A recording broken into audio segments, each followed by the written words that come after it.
And welcome to the Theatre of the World. It's our first ever episode, our pilot episode, if you will. I'm James. I'm Mark. And I'm Chris. And we are Man Bites God, and we rehearsed that intro for hours. And Mark, would you like to start us off? Yeah, certainly. I have a list of fact bombs to drop on y'all. If we do this segment every week, can we call this segment Fact Bombs? Absolutely. Can we have a theme song? Sure. Can the theme song be Ooh, Fact Bomb? I thought you were going to go with fact bomb. You're a fact bomb. So yes, it being our pilot episode, we thought we'd keep on topic, as it were, and talk about pilots. Yep. Good. Fact Bomb. The world's most famous pilot is Pontius Pilate.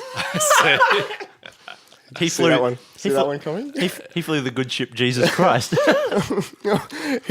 Pontius Pilate invented the popular exercise Pilates, which was named after him but mispronounced.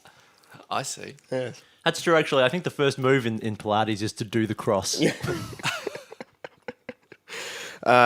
The world's second most famous pilot is John Travolta, who is best known for starring in a Greek film about 40-year-old high school students. Yes. That's true. Yeah. That is true. And that film was called Face Off.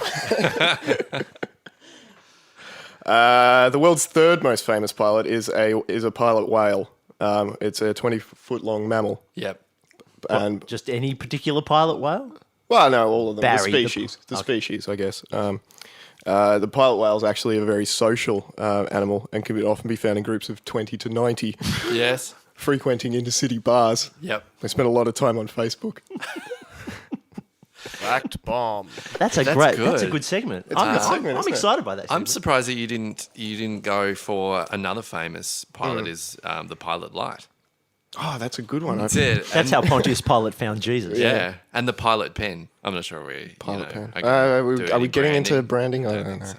Or we can ask Could we monetize We'll this? ask them. If we could We'll ask them. monetize it, Sure, then why certainly. not? We don't have a sponsor. No sponsor. Maybe Pilot Pens would be interested. Yeah. If anybody is interested in sponsoring this, call in. Wow. 5 minutes in, we're asking for money. Learn to dance today, there's fun in your feet. A tap, step, or two-step for any new beat.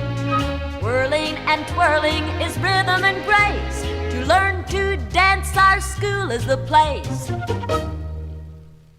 If we're talking about pilots and we're talking about planes and things like that, this is my favourite plane story of which I am experienced. I think everyone who's, every musician who's ever toured has a, so much shit is written in about airports or about planes and stuff like that, because that's just what you do. You sit around. Yep. Airline food. Airline food. What's the deal with it? I mean, don't get me started, please. But the one I have is I was on a flight from Melbourne to Perth, which is a long flight. That is a long flight.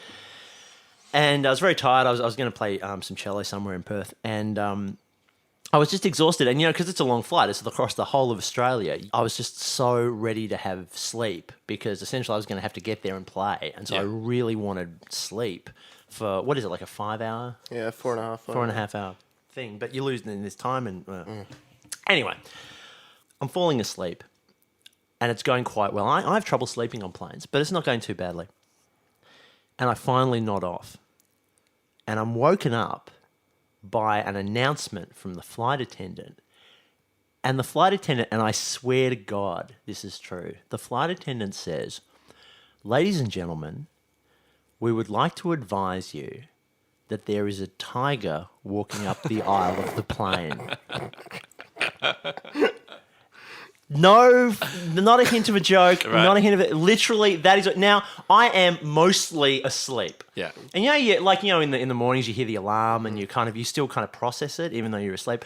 That processed, and I sort of woke up and my first thought was, what is the emergency procedure for when a tiger is... And I literally reached out and grabbed the little card in the front of the thing and looking desperately for what do you do if there's... I knew where the exits were. Yeah. But I don't know what you do when there is a tiger walking down the aisle of your plane. And I'm looking around and everybody else, and this was the crazy part, everybody else seemed very, very calm. For a tiger incident. Yeah. And so I was like, well... Maybe I dreamed it. there's a good chance I just nodded off and dreamed it. Yeah. And then I heard it again, and I was fully awake, and everyone heard it. And they're like, ladies and gentlemen, there is a tiger walking down the aisle of the plane. And everyone's like, and a bit of a giggle. And I'm looking around going, what do you mean? What do you mean? Because as far as I know, tiger down the aisle of the plane, it's not even slang for anything. Like, that's not a cool way of saying anything. It's drug talk. Yeah, if it was, hey, you want to put a tiger down the aisle of your plane?